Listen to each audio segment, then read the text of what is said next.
दोस्तों, आपने भी अक्सर एक शब्द सुना होगा, ईमानदार, ईमान। और हम हिंदी भाषियों ने, खास हिंदुओं ने इस शब्द को ले लिया, जो कहते हो ईमानदार।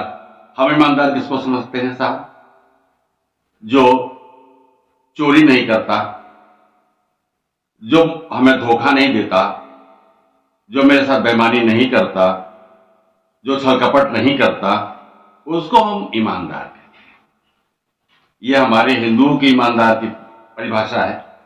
और इस्लाम की परिभाषा क्या है ईमानदार की?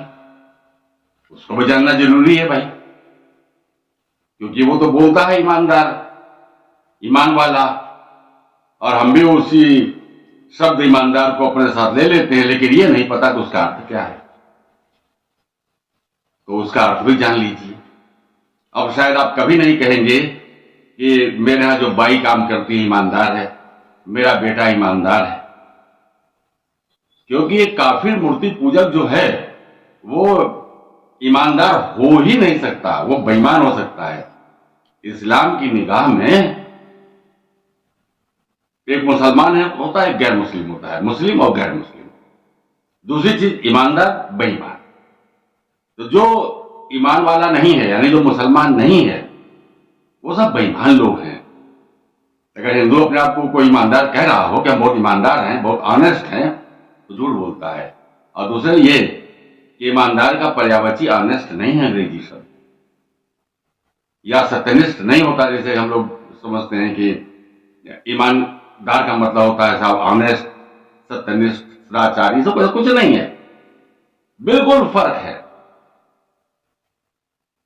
मुसलमान के अनुसार, इस्लाम के अनुसार ईमानदार व्यक्ति वो है जो अल्लाह पे यकीन करता हो, कुरान पर यकीन करता हो, मोहम्मद पे यकीन करता हो, पैगंबर के पास आए जो देवदूत थे, जिब्राइल वगैरह फरिश्ते, उन पे यकीन करता हो, मरने के बाद जन्नत और जहन्नुम पे यकीन करता हो, आखिरत पे विश्वास करता हो कि प्रलय दिन होगी, कयामत एक दिन आएगी और सारे काफिर जहन्नुम की आग में जलाए जाएंगे, और सारे मुसलमान जो है वो जन्नत में जाएंगे, हमको हूरें मिलेंगी।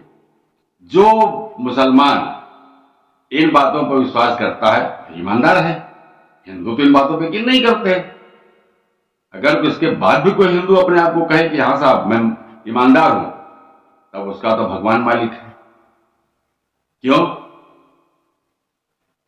क्योंकि जब आप अल्लाह पे यकीन नहीं करते, कुरान पे यकीन नहीं करते, कुरान में लिखी बातों पे यकीन नहीं करते, रसूल पे यकीन नहीं करते,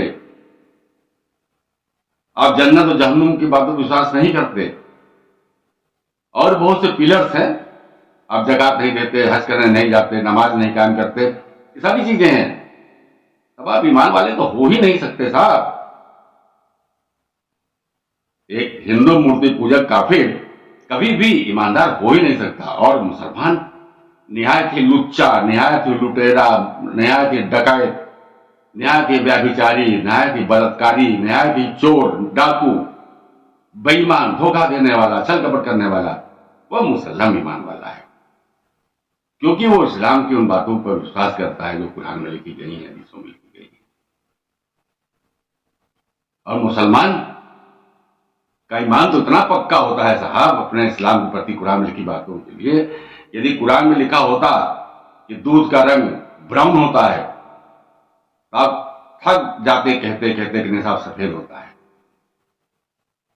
कुछ येलोइश होता है, आप ये कहते। लेकिन मुसलमान उसे ब्राउन के अलावा कुछ मानता ही नहीं, भूरा के अलावा कुछ मानता ही नहीं, और तर्क देता कि आपकी निगाह का फेर है, हमारी निगाहें ऐसी बन गई हैं कि वो सफेद नजर आ रहा है, अल्लाह का कुदरत है वो। मुझे लगता है अब आप लोग ईमानदार और बेईमान को समझ गए होंगे कौन होते हैं। मेरी बातें आपको किसी लेके बताइएगा। नमस्कार।